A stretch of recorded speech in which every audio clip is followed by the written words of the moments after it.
Evaluation of assertions and properties. This is an important thing to understand. So if we remember back to when I showed the diagram of the regions in SystemVerilog, this kind of brings this into perspective, and we'll see a simplified diagram in a moment showing those different regions. If you've got an assertion like this, so this is our property which we then assert down here, and notice we have pass-fail blocks here, so assertions can have pass and fail blocks. The important thing about this is when we evaluate this property, when do we evaluate it and what values are signals. Okay, so here we're looking at signals here, IP and OP, and we also have some always blocks here which are driving those signals. This one's sampling and this one's driving it, and we've got pass-fail blocks here as well.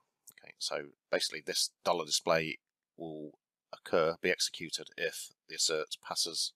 This one here will be executed if the assert fails. So these do not need to be $display or $warning. They can be any non-time consuming procedural code.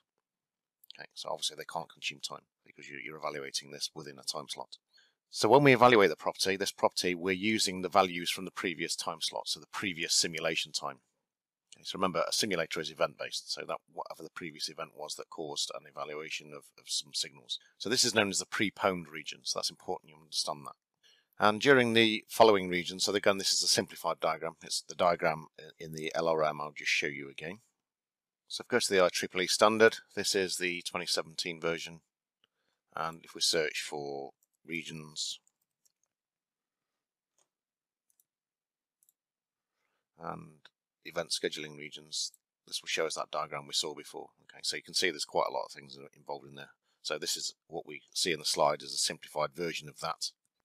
So during this active region, that's when we evaluate always blocks. Okay. And then inactive region, then non-blocking assignment schedules are made, updated. The non-blocking assignments are updated.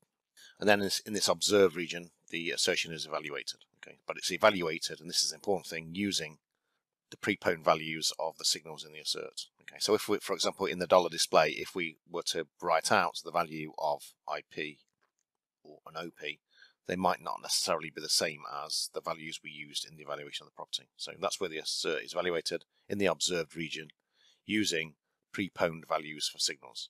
And action blocks are evaluated after that, which is why all these signal updates already happened potentially. Okay, so just be careful of that. If you're displaying the value of the signal, the value you're displaying might not be the same as what was used in the evaluation of the property. Okay, so once you get to this postpone region here, you're now moving to the next simulator time. All signal updates have happened by this point.